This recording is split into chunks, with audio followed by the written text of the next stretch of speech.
I don't know about you, but my brain's beginning to ache. It's this, I hope, high energy that everybody's felt in the room, loads of inspiration, loads of hope, and some really, really great talks, which are flashes of what is in the report. So we're all going to go home and read that again. But we're coming to our final session now, and at the end of the final session, we've got time for all you guys to have an input. But we are going to talk about veterinary fees and the value and values. And I'm not going to introduce Gudrun because she needs no introduction, but I am going to introduce Joe Rogers, who's Brand and Corporate Communications Manager at the Law Society, who is joining Gudrun for our presentation. Thank you. And this is, oh no, actually it's not the last time you're going to see me, so skip that one. So veterinary fees and value. This is the one that we constantly get on media. It's the one with the shock jocks. It's the one where your heart sinks because the media are calling about veterinary fees and value again. And I know it's the one that a lot of the time we talk about, we worry about our value. We've talked about value of veterinary nurses this morning and charging. So it is something that came out very strongly when we looked at Vet Futures and we did the road shows. So it is a very important theme for us. Quick slide on profession. You don't need to read it. I think the thing that stood out for me in there was the words vocation, career. It's that kind of gut feeling you get when you're 11, 12 years old and you know this is what you want to do and you strive for it and you give up every Saturday to do it. And it's that kind of thing that it's the gut of why you do the job. It's the bit that when you have a bad day, actually you're still really proud of the job you do. It's still the job you want to do and you do love your job. And it's that gut feeling, that's vocation, that's career, that's being the professional that we all are, whether we're working in the profession or with the profession. But you can see from the bottom, profession, the word profession has changed. At one point, we've seen the James Herriot thing, it was that kind of more deferential, that kind of pillar of society. Everyone believed you because you were, because of your title. And actually, that's probably not a good thing. I've got no problem with moving away from that. But that comes with its own challenges that we now have to accept as the Veterinary Futures and really show that we are a valuable profession. So, okay, this one is hopefully going to work. Can just people call out a profession? We're doing that one later. Let's hold that thought. That's my last one. Dentist. Hang on, dentist. So let's see. Let's see what Google thinks of our professions. Okay.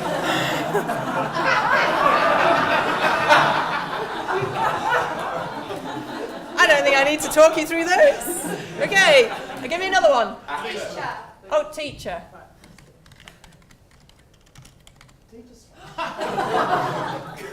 Well, they get gold.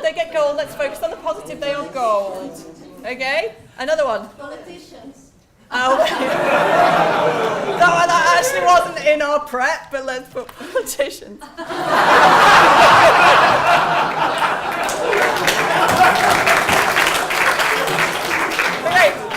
I don't, perhaps this isn't a joke, but like nappies. I don't know. Is there a protest on behalf of lizards? You can lodge a protest on behalf of the lizards. We will take that to the non-traditional, where's Sean, help me out, non-traditional companion animal workshop. Yes. One more? Lawyers. Okay, lawyers. I think, I'd go for boring. I'd go for boring's good. Boring's good. I'm finding the positive. So let's do vets, okay? Here we go. Can everyone start Googling how nice vets are, please? Vets are us in Sunbury, anyone? Okay, so that, this is what comes up. And we look at that and we see the headlines and we know we're only as good as our last headline. And you kind of sink and there's that feeling inside and you think, But actually, think of all those 9 people out of the 10 people you see in whatever part of the veterinary world you're dealing with, that actually you had a good interaction, you had a positive interaction, that you felt good.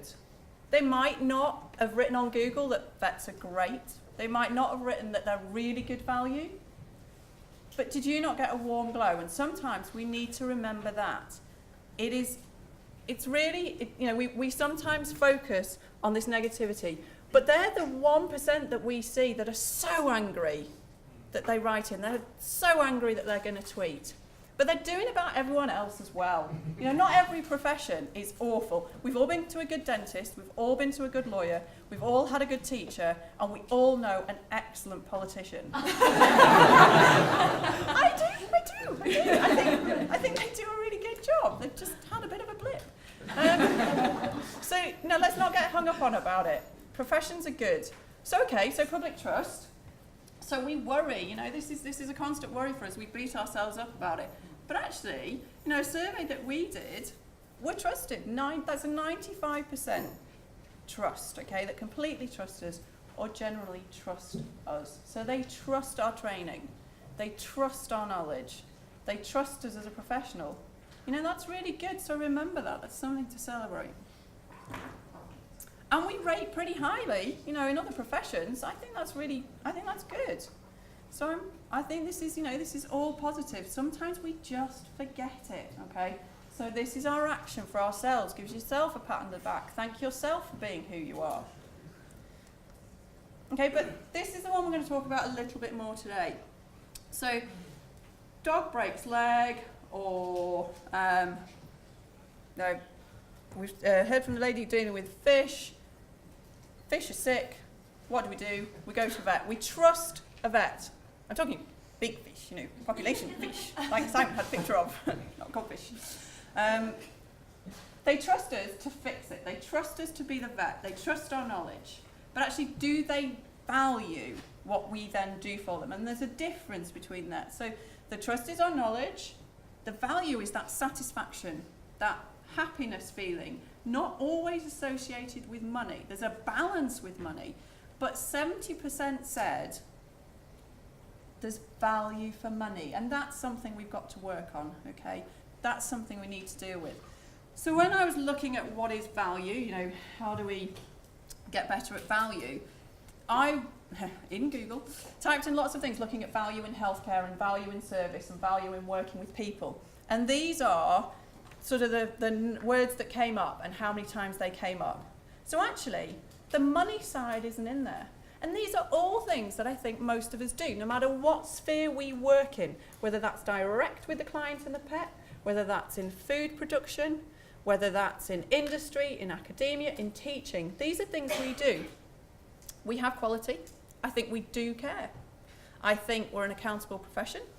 I think we do collaborate. We're collaborating today. We collaborate with our vet nurse team. We collaborate with industry. We collaborate with research. We're collaborating with Law Society sitting here. We are a people, we are a profession that collaborates. I think we have quality. I think our education is superb. We've heard that today. We're trying to improve. So I think we do these. We're approachable people. A lot of people in here I know, and these are people that I've met through my working career that a lot of you I now count your friends. I think that's great. There's people I've not met until today. We're talking, we're an approachable group of people. But actually, how much of this do we celebrate? How much of this do we show our team? How much of this do we voice? And that's value for our clients. So a lot of what Vet Futures can do is empowering ourselves to value ourselves. We've got Jo here today, who has a big title, and I'm calling her the sort of campaigns and communications guru, because I'm into short words. And Jo has led what some of you might have seen, the consumer campaign in the Law Society. And I'm really pleased that we are collaborating today and we can actually hear from Jo to hear what worked for them and what we can take from that and move forward with. So I'm going to pass over to Jo for now. Thank you, Jo. Hi everyone. I'm going to take you for a really quick canter through our consumer campaign and then pick up on what Gudrun was talking about value for what comes next, because our consumer campaign ran last year and this year. So let me just mix that news on. First of all, we're the Law Society of England and Wales. We represent 166,000 solicitors in England and Wales. Some of those are practising, some of them are retired, some of them work in-house, but we represent everyone from a sole practitioner on the high street in your local town, right up to the people working for the top 5 law firms in the country. So that gives us quite a large and terrifying remit, but a large percentage of those solicitors are in fact sole practitioners or in small law firms. So our consumer campaign is aimed at representing, promoting and supporting those members, because that's what they've told us they want us to do. It's about driving traffic to our Find a Solicitor website. So if someone's looking for a solicitor, they can go to the Find a Solicitor website, they can search for a solicitor by postcode, by area of law they need help in, and find someone who is local to them, who is qualified or has extra accreditations to deal with what the issues they have. But we also have a role in public education. We feel very strongly that a lot of people in the UK don't know what their legal rights are. So part of our campaign is about getting out things like top 10 tips when you're buying a house, top 10 tips when you're making a will, and doing really simple infographics to get people up to speed so they can make an informed choice about whether they use a solicitor, which is what we hope they do, or whether they go to a will writer. So our campaign ran in 2 phases, October to December 2014, and then it worked so well we extended it through January 15. And actually we haven't quite stopped in December 15. We intended to, but we hadn't got our new campaign approved. So we've been carrying on in a low level this year, doing quite a lot of social media activity, continuing the User Professional campaign. Again, it's aimed to position the society as playing a key role in representing, promoting and supporting our members, because that's what they want us to do. And we focused on the 6 top areas of consumer law. We know from our FAS website the main areas that people are looking for help in are wills and probate, small business advice, personal injury, conveyancing, criminal and family law. And after this next slide, I'm going to show you pictures rather than words. So, some of the key statistics from the campaign. 5 million people visited the Find a Solicitor website, so for us that was a huge success, and it exceeded our target for visits by 27%. We managed to generate 6,000 plus enquiries sent directly to members with people seeking legal help, so again, another big plus for us, and clicks on links from Find a Solicitor directly to members' websites increased by around about 20 to 27% as well. And there were increases in specific areas of law where we'd done targeted mini campaigns around those areas of law. And we also had a lot of searches for a solicitor from our campaign pages on our own website. And then we got quite a lot of coverage. We had members who were actively engaged in going out and talking to BBC. I'm sure quite a lot of you are aware of all the scandal and news around wills and probate that happened last year. We had members ready and engaged to go out and sit down with BBC, regional news stations, regional TV stations and talk about the issues, even if it was just a 5-minute slot. So, how we approached the campaign, we did actually put quite a lot of money behind it. We did a lot of outdoor advertising. We had 400 rail posters on various stations, 889 bus adverts. We experimented in using digital billboards, the things you get by the side of the Dartford Tunnel, where you can get a 60-second advert that just scrolls through to get all those people stuck in traffic jams. So we reckon we had about 350 million opportunities for people to see the adverts. So whenever you're on a train and you're drifting by a station, keep an eye out for our adverts, because they are on there. We did quite a lot of work through PR with our agency, getting PR stories placed in the press, campaigning around issues like the wills and probate area. And we also did a lot of activity on social media and BBC iPlayer and online advertising. So if you look at FAS and member websites, the key stat there for me is we've got a 44% increase in the numbers of people who were going to FAS. So we've got nearly 172,000 visits a month, which is a huge amount of traffic, and quite a lot of that was going through to members. I'm not going to spend a lot of time talking about the slides because it's just, yay, the campaign worked. Exposure in social media was an interesting one for us because quite a lot of the activity on social media doesn't have to be high cost. So we got a lot of interaction on Twitter, quite a lot on Facebook. The interesting things about the Twitter and the Facebook statistics, if you look at the Twitter interactions, it was only from 1,400 unique users. We had a lot more unique users on Facebook. That's people who you've never spoken to before. So Facebook is the way to go for us in terms of promoting quite a lot of things. And we also ran something called Solicitor Hour down here. So we had a Twitter Solicitor Hour every Thursday. We promote it in advance what people were talking about. So 1 week would be wills, 1 week would be divorce, 1 week would be family law, 1 week would be criminal law. And we had members on there for just an hour who were ready to answer questions from the public. And that went down quite well, and we got quite a few followers for the Twitter feed. Social media posts, we had a lot of work trying to persuade our members that you can have fun with the law. They want us to be terribly serious. They're solicitors, so they do not write in 140 characters. So trying to persuade them that you cannot do one tweet of 17 was a bit of a challenge. But also trying to persuade them we can have fun. Some of our highest active social media posts are here. The top two up here you can see, we did around Halloween, we did a little campaign around monsters. So it's things like worried Aunt Mabel's going to leave everything to the cat, talk to somebody about your will. The one that had the most activity was this one, which tied into Star Wars Day. Darth Vader, Luke, I am your father. There you go. So we've gradually persuaded members we don't have to be terribly po-faced. We can have a lot of fun. They have to trust us that we know what we're doing on social media platforms. And you can have a bit of a play and still generate market leads. You cannot lose that professionalism that's very important to our members. We did an awful lot of work on ITV, adverts, iPlayer, and online advertising. It's all terribly arcane. I'm not quite sure I've wrapped my head around it yet. I'm not quite sure some of our specialist agencies have, because the reason why people click on things and why you get traffic at certain times are sometimes really difficult to map. We did learn a lot. What we learned about which sites get the biggest traffic we will be using in our new campaign. So it's worthwhile thinking about. Again, it's something you can do without putting a huge amount of money behind it. But it is, you need a specialist agency to guide you through it. So our main conclusions, the campaign worked. So we're really happy about that. It did raise the profile of solicitors. We got quite a high engagement from not only the public, but from members who were coming and watching videos, watching things on Facebook, engaging with us and talking to us through Facebook and Twitter, and clicking through various links to find out more.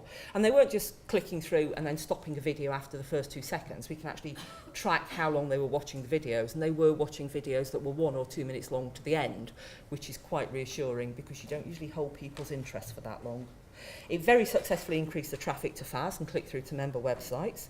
It did position us as representing, promoting and supporting members, which was a huge relief for us.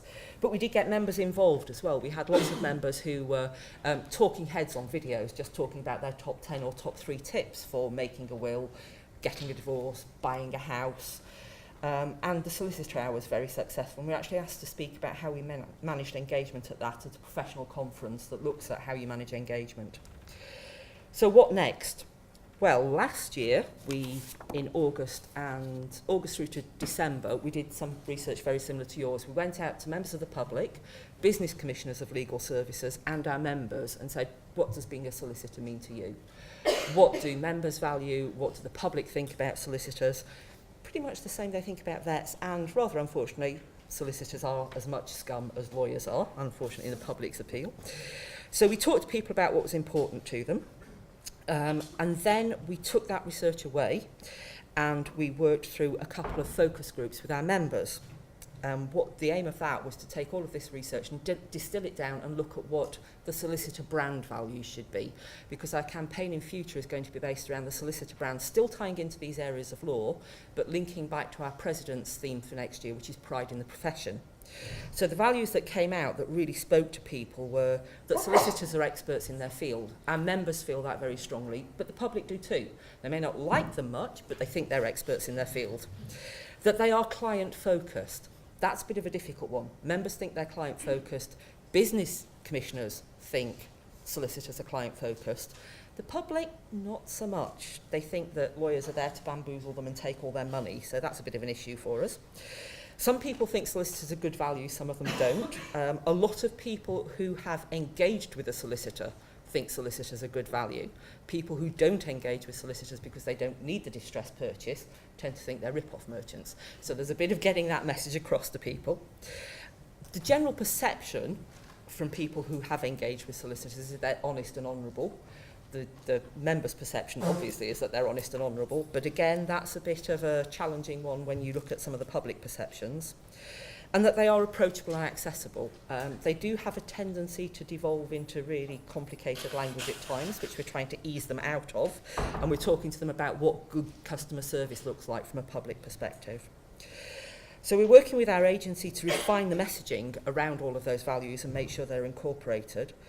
We're involving our members in the testing as well as the public and business commissioners. So once we have our creatives, we're going to go out to various panels. We've got an insights panel that has about 900 solicitors on it. We're going to show them all the creatives and say, what do you think? Does this fully represent you or not? And hopefully, everybody will think it does represent them. We're also approaching our members to get involved and work with us. Our president spoke at the Association of Local Law Societies. There are lots of local law societies in England and Wales. They all have presidents and secretaries. They come down and have a big get-together in London every May. And our president pitched his theme for the year there as Pride in the Profession. He also talked about this research we'd done about perceptions, and the members were very, very excited about it. They really want to get involved. So we've got an in there to leverage our members' contributions, because we cannot run the campaign without them. We're absolutely desperate for their good stories, their positive client experiences, how they've saved people's money, how they've saved them lives, how they've made their businesses better. And unless they tell us about that, we can't actually run our campaign. So that's where we are at the moment, really. We're moving forward on delivering this. We're producing collateral that our members can use, that they can put on their websites. We want to get them more involved in lobbying their MPs and councillors and their local networks to tell everyone what's so good about solicitors, but also that will link back to our wider campaigns around other issues that we're looking at. So I think the final message that I would leave is, before Gudrun takes over again, is if you're a member of an organisation and your association comes to you and says, please get involved, tell us your stories, please do that, because we fall flat on our face unless you tell us what's important to you and about the work you've been doing.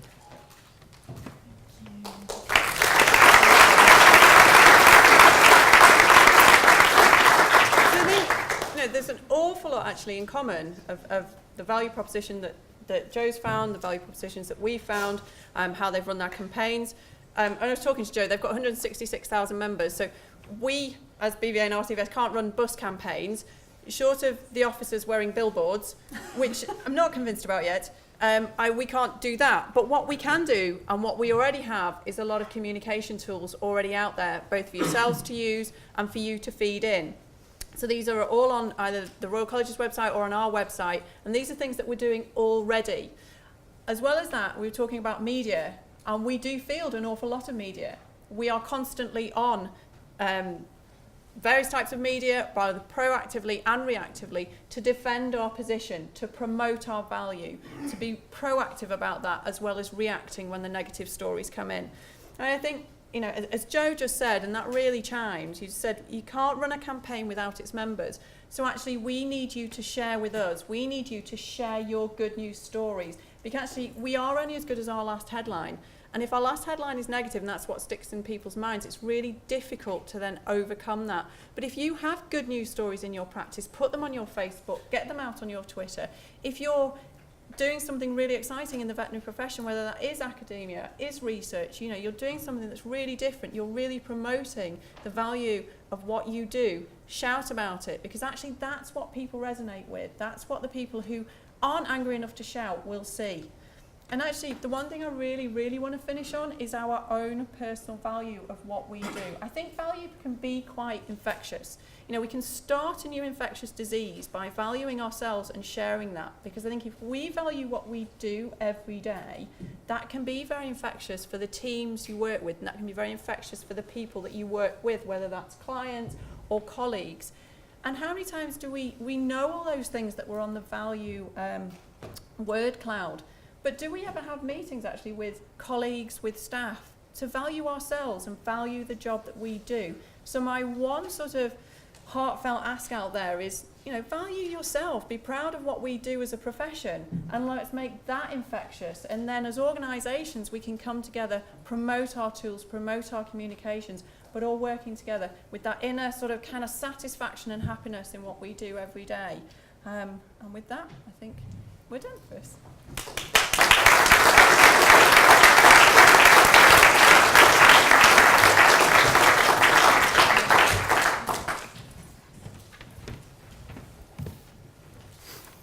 Thank you, everybody. Now, a lot of us in this room will have jobs that mean that we don't sit down for however many hours we've been sat down. And I'm sure everybody's getting a bit weary now, because it's difficult to keep the oxygen circulating around your body when you're sat on your arse.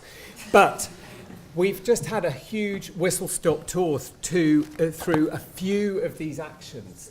And there's so much more in these reports that you've got in your bags. And so if you could take them home and have a look through them and see how you can engage in this, as well as the fantastic presentations that we've had.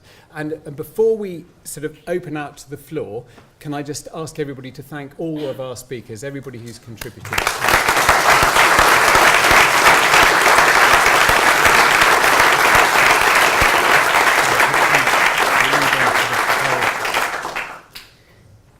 Now I'm probably going to press the wrong button. Have we got a slide of the big reveal, next slide. the big reveal? Oh, thank you. Grant. So you've all been sticking things onto the boards downstairs, and thank you everybody who's taken part in that. And I've been following some of the Twitter messages. The whole point of today is for the information to get out there, get out into the profession. So if everybody can continue to feed that enthusiasm that we've had on Twitter and other, probably Facebook as well, but I'm afraid I wasn't on that. And what I'm going to ask you to do is, we've got some roving mics.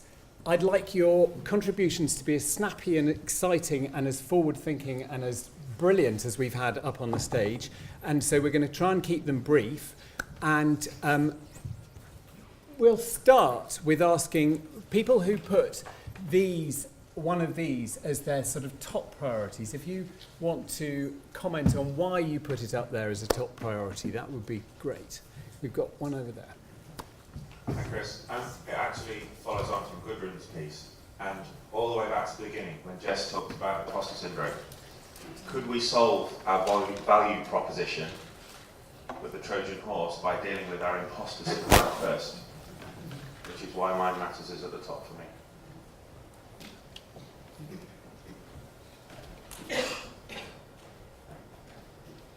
For me, it was the veterinary leadership program that was on top. Because we can't be expected to magically know how to be leaders any more than we can magically be expected to know how to be a vet. We can't just go out there and be handed a spay kit and say, here's spay a dog and learn it along the way, but that's what we expect our managers to do. And that's insane. Let's make a healthier future. Brilliant. Thank you. We've got one over here. We've got, yes, the mic now.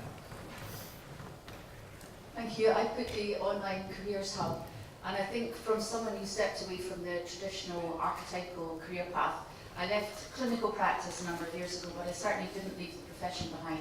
And I think for me, it's about if someone wants to change their career trajectory, in no means should be that taken as a failure. It's very much, it's a positive decision that someone's taken, but it's not failure. This is a message that comes through all the time. We've got to get away from this thing where we say that people who aren't in practice aren't proper vets. And part of that is that people who aren't in practice stand up and say, well, I'm not a proper vet.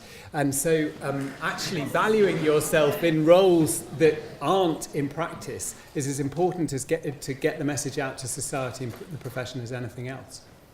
We have one there, please.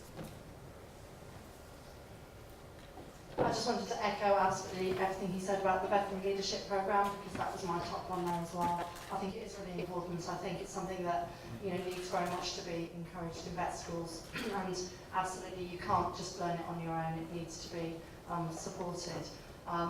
Just one other thing you just said there about choosing to be something other than a clinical vet or being seen as a failure. I think as well we need to be very careful to make sure that choosing to be a good general practice clinical vet shouldn't be seen as a failure either. And I do think some of the vet schools are very much suggesting that you can't be a proper clinical vet and you haven't succeeded in your career unless you become a specialist. An awful lot of us do end up as clinical general practice vets. That's what I am. I'm very, very proud of it, and I don't think that should be dissed either. Well, one of the areas that we've been working on, very much championed by Bradley and myself, is championing primary care as a discipline in its own right, and all the non-clinical elements that contribute to that. And you're quite right, we tend to not value it that.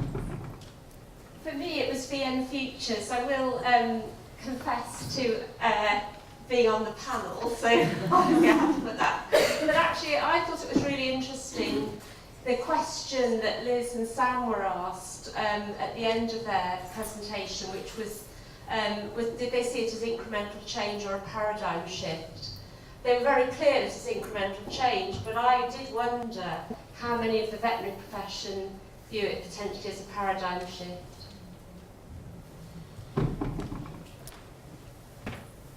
David.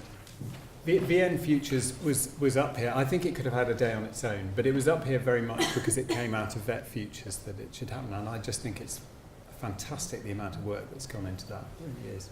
David. I couldn't vote for all of those, but if I could say a comment about the Veterinary Leadership Programme, which is very relevant, I wonder whether some thought needs to be how that is, if you like, promoted, in that it may seem a little bit exclusive by talking about leadership. And what we've spoken about today is that we're looking for leaders in teams, in small businesses, and right across the spectrum, wherever you're working, and developing those management and leadership skills are relevant from top to bottom of the profession. And the word leadership might inadvertently be a little bit exclusive, because I think it's skills that are wanted to be developed across our profession. That's a good point. Put some down here. Can I start to prime some people? If there's anyone who wants to talk about One Health, I'd be really interested to hear. Hi, for me it'd be the Veterinary Leadership Programme. To sort of build on the last comment, I only truly learnt the meaning of the word leadership having graduated, but it would have been a really valuable thing to have learnt at uni. So I think to take away, to not make it an intimidating word, well, I can't be a leader, leaders lead countries and stuff, but actually we're all leaders and we all have leadership qualities. And I've met lots of leaders in the veterinary profession, but sort of on reflection, you know, and at that time, I think there's been talk of sort of giving feedback as well and sort of saying thank you for doing something and thank you for showing leadership.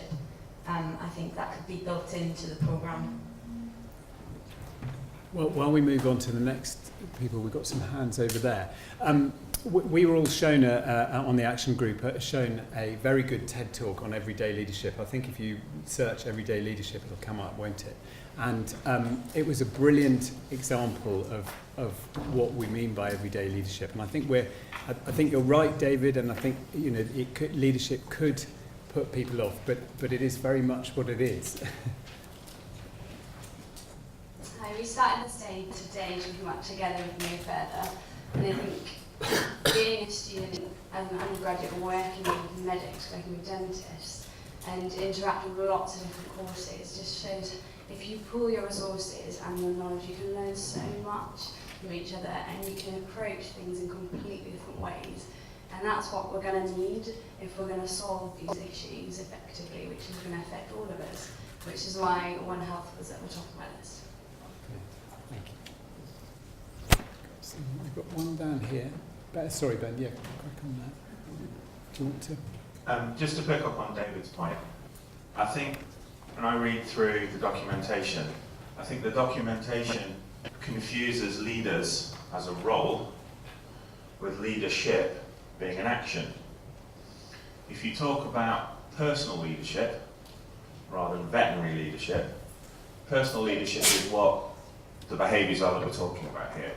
You know, the fact that a junior vet nurse, trainee vet nurse could save an animal's life in the kennel room and the vet's not there. That's personal leadership by action, not by role. The other danger, I think, with leadership programs is that if you look at big corporations that institute leadership programs, they generally do it for a competitive advantage. There is a danger that some of the organisations represented, whether commercial or otherwise, might consider it in their own vested interest to keep it as a competitive advantage for themselves. And I think that's where BVA RCVS can take a leadership role in their own right by making sure that we have generalised programmes which companies can then augment for their own competitive advantage. Thank you.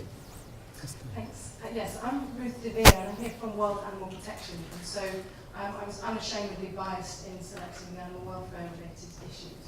But I'm also pleased to see that there are a number of the areas that I prioritise because I personally think that they're interrelated.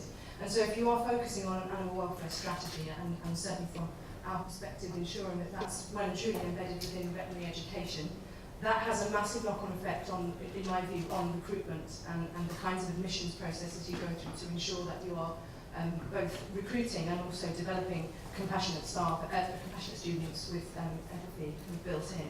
And in my mind, that also naturally feeds into and overlaps with the Mind Matters initiative. If you have compassionate students, they're also more compassionate to themselves and to each other. So in my mind, those three are really closely linked. And so I'm really pleased to see that all three of them have made it to the final list, because from my perspective, that was quite important. Listening to some of the comments there was something else that crossed my mind with regards to the veterinary leadership programme. Working in a charitable sector, an animal organisation, we have worldwide 18 vets on our staff. And it's really interesting to hear the comment on if you choose to work outside of practice, you're seen as a failure, because actually the rest of the world looks at you as leaders. And if you choose to work in a sector other than practice, you're employed because you're a vet, because you have that qualification, and because you can lead on those areas. So everyone else thinks you're a leader if you live in the profession. It's just a few that don't. That's great to hear, thank you. Whilst we're passing the mic around, this is never something that the RCVS and BVA can do on their own. We will lead on it, but part of today was to try and get it out into the profession. We've got people representing all sorts of organisations in the room. If any of you have put pledges down or even not pledged yet, who are particularly fired up by one of the initiatives in the reports, please do share it with us, because we'd be really pleased to hear from you. There's one there. Yeah. I'm new to Liverpool again.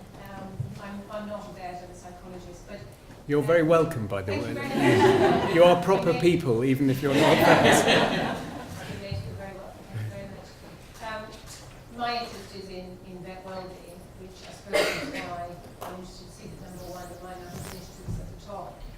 But it's an interesting observation that actually veterinary leadership came out in second, because there is clear evidence in the psychological literature that good leadership and mental well-being in staff go hand in hand.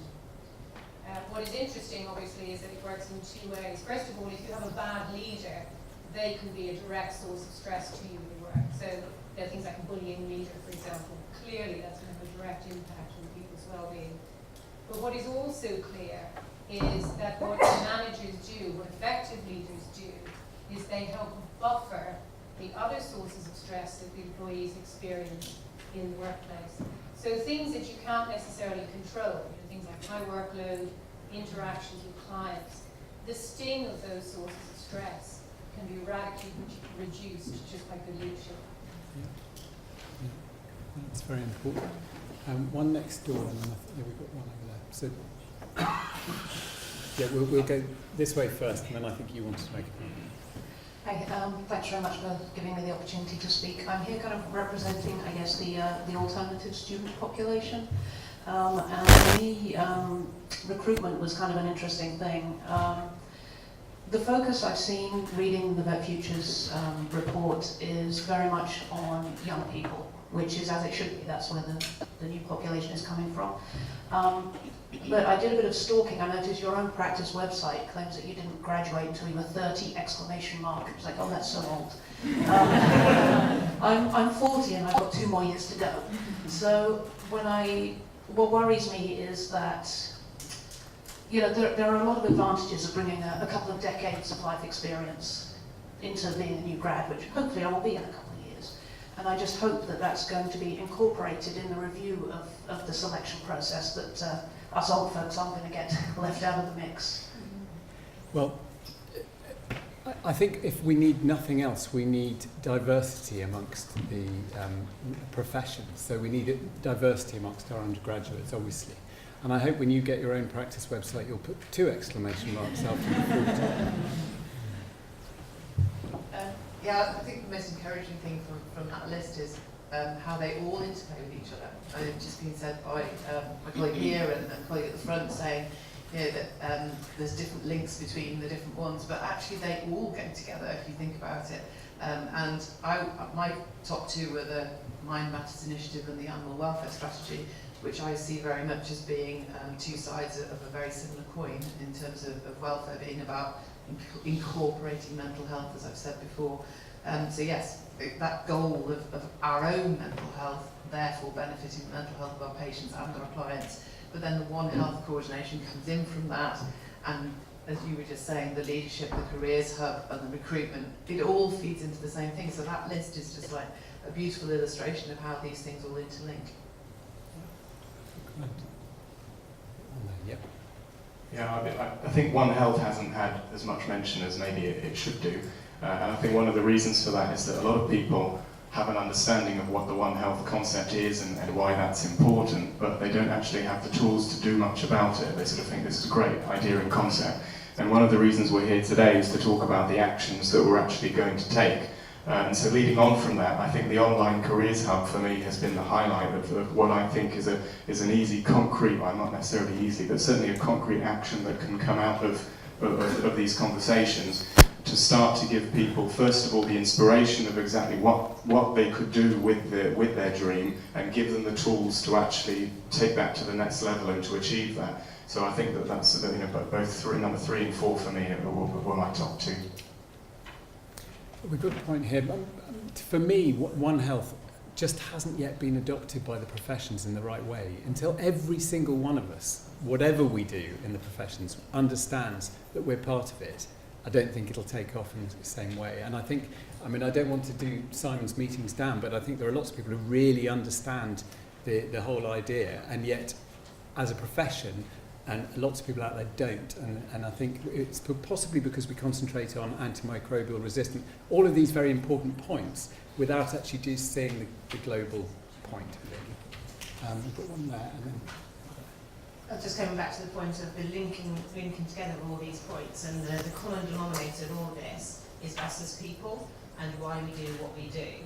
And I think for developing the sustainability of the profession, it's about putting the people back into the heart of an animal-based profession, and really focusing on the development of people as people. So yes, part of that's our clinical ability or our technical skills, depending on what roles we're playing, but actually it comes also down to us as people, and maybe recognising the behaviours that might have got us to where we are now might now be holding us back, and what do we need to do right from day one, whether it's through not undergraduates, but also not forgetting we have quite a lot of focus, which is good, on undergraduates and that position between undergraduates and graduation, but what about the 5, 6, 7, 8, 9, 10 year qualified vets, and beyond.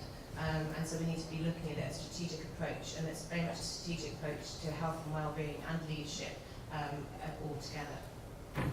No, brilliant. Well, I'm glad you said that, because there's some exciting initiatives in the pipeline. For those of you that are going to be RCVSD might hear a little bit more about them, but keep an eye on the veterinary press.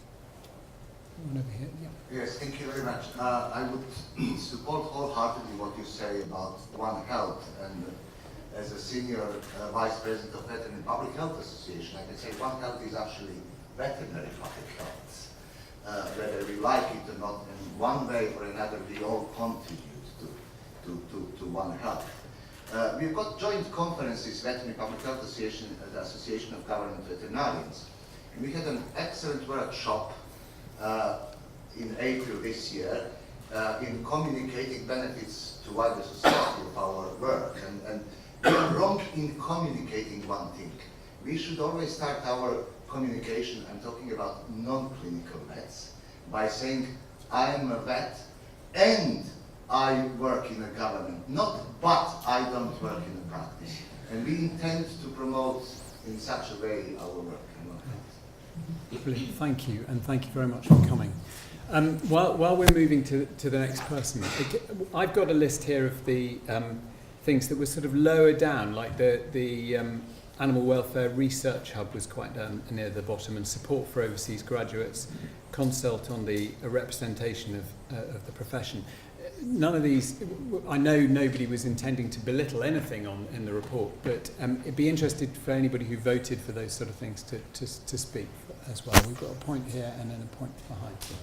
Yeah, I was just thinking in terms of how you then, I think there's been some amazing ideas before in the Futures document, but in terms of putting that out to the future, I think James identified it, that we all identify with this idea of being the people who promote animal welfare and our constant endeavour, and I think actually that's a really useful hook to hang everything else on. So like you're saying, how you tie all these streams together, actually we need to be taking teams like leadership, which I think terms like leadership, which we sort of bandy about as a big word, which isn't maybe that necessarily well understood in the profession at large, and we need to be showing how that actually has an impact on animal welfare, enhanced level of quality care, and you can actually operationalise it like that, and again with the mind matters initiative, and how it actually impacts on how we deliver care to the patient, because that's what people in practice care about and can relate to. I think that's a good thing.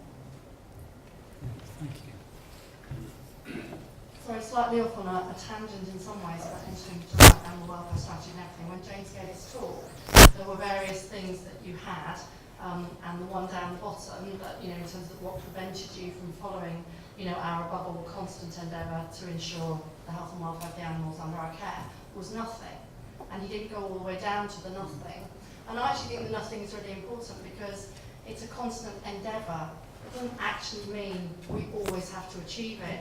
And I think going back to things like mind matters initiative, perfectionism within the profession, everything, at the end of the day, we're promising that we will try to do things. We don't always have to expect to achieve it. And I think that's actually something that's really important.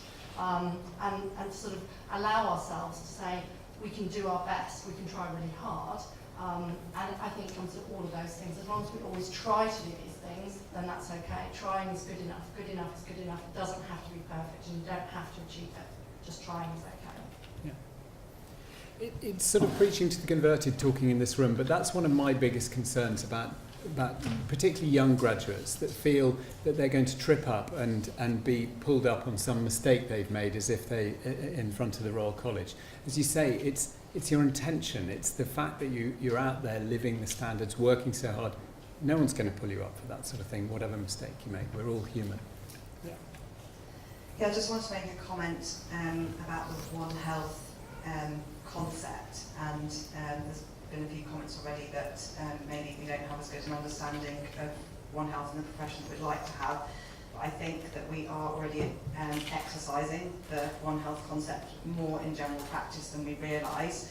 And I think obviously antibiotic use is quite high at the top of that agenda, and that's what a lot of clinical vets would recognise as their top issue maybe in that arena. But coming from a farm practice background, I think the whole concept of our everyday striving to make farms more efficient is one of those key things, which is contributing to sustainable food production and efficiency, which is intricately linked with the environment and how we're developing that One Health concept in the profession. So I think we should probably congratulate ourselves that we are already working towards that, and build on what we're already doing to build that understanding of the concept in the profession. Yeah, that's a very good point. Yeah. I just had to go back to that little Google exercise that we did earlier. I think we perhaps should take more from it than we did at the time. I think it's very striking to me that none of the comments about the veterinary profession were ad hominem comments. They said we were expensive, and none of them said we were thieves, none of them said we were dishonest. And I'm afraid that is a theme among some other professions. I mean, it may not be justified, but we've still got that. The people, and to be truthful, it is expensive. Veterinary care is expensive. Your average income living in the northwest is very expensive. And we must take these programs forward, but we must take the public with us. We must have sympathy for the fact that these, developing these initiatives will, and improving healthcare is an expensive thing, and we have to try and bring the public with us with this. We can't force them, and we mustn't disparage them. And I think sometimes recent graduates and younger people they're so welfare orientated, they lose sight of the fact that it's a real shock to somebody to find that they've got to pay £500 or £600 to put this thing right. And I think some sympathy with the public and taking them with us is very, very important. Robin, I get shocked when I say that vets' fees are expensive because everybody believes that I'm doing it down. Where I agree with you, it's costly, and of course it's costly. We need to recognise it, but as that last presentation showed, it's also good value, and that's what we're maybe not so good at pointing out. You've got one up there, I think. Nope.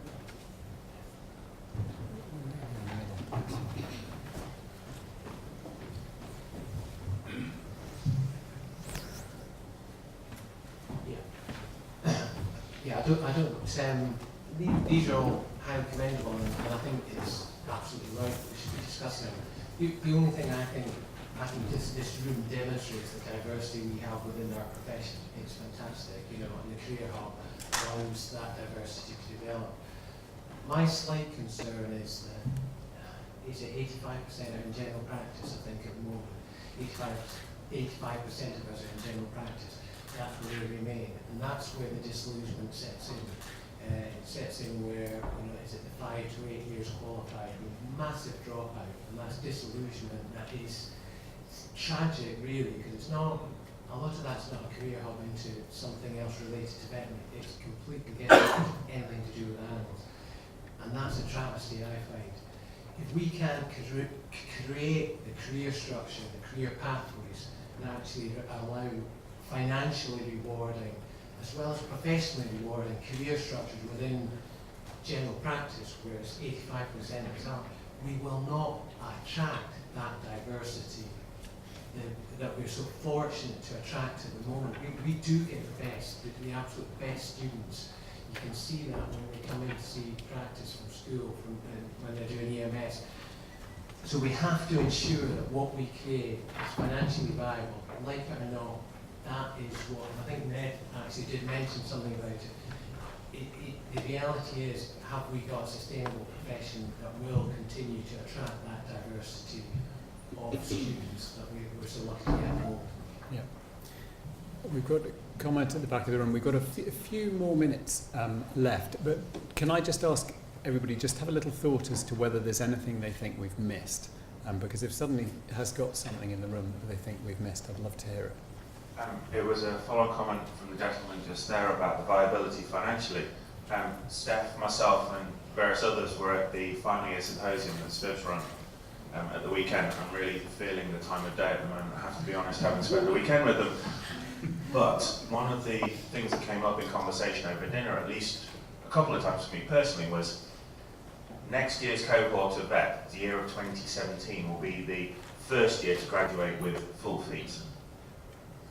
So when we talk about financial viability of the profession, we're about to get a bunch of new grads that are in a paradigm-shifting financial position compared to the majority of us in the room. And so I'd like to stress the urgency which we must all feel in terms of creating a financial viable future for those new vets next year. Yeah. That's a somewhat sobering thought, and quite rightly too. Has anybody got one last comment? Because it's, yeah, no, we've got one at the back. This, I'm afraid, is the last comment, but thank you so much for your contributions. Following on from the discussions about the veterinary leadership program, I think one of the things with leadership is awareness and responsibility. I think we can all cast our minds back to when we qualified, and you would know vets in the area, that could be terrible. And you think to yourself, God, I hope I'm not like that. And the fear would be one day you morph into that very character. And something positive from this sort of program would be that when you qualify, there aren't so many people out there that you would think that was a horrible experience, that was a scarring experience. So that's the first thing. And the second thing is to dovetail with that from London Vet Show, year before last, a discussion on their futures and a practice principle saying that on the previous 3 occasions he'd recruited a vet, each time he offered less salary than before because he could get away with it. And I think that's a mindset that has to change, because otherwise we really are doing down new graduates, and what incentive is there if you're prepared to treat them in such a fashion? Yeah. Yeah. Okay, well thank you very much indeed everybody for your contributions. It's been really useful, but the conversation mustn't stop here. Whether it's on Twitter or Facebook, via email, between yourselves, please go back and tell everybody what you've seen today and promote the report to everybody. We've got, we've had veterinary press here. I know some of them have left, but obviously there'll be stuff in the veterinary press. I'm going to hand over now to Gudrun for some final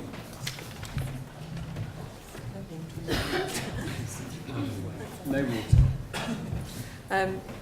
I think it's been an absolutely fascinating day. I hope everyone's valued it. I've certainly valued the learning and the interactions that I've made and I've had today.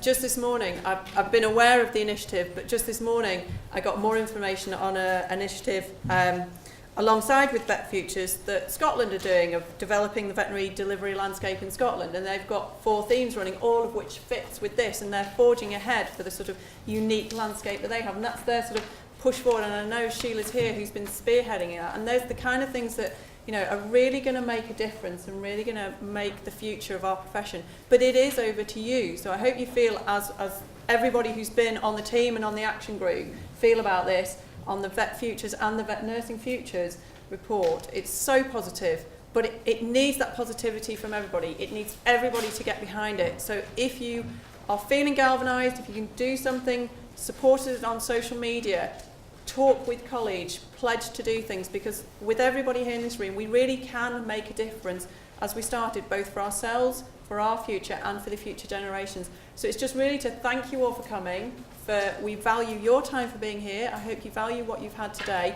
It doesn't stop now. It is going to keep going, and we want you to keep feeding in with ideas towards either the BVA or the Royal College as your first point of contact, and then we can disseminate those ideas wider and really turn them into actions. So really, I do want to thank Lizzie and Sally again, and everybody on the Veterinary Futures Action Group who've all given their time over quite a short space of time to turn these round, and to everybody who's worked on the vet nursing report, who turned it around in 6 months. You know, I think that deserves a round of applause of itself. And thank you for coming.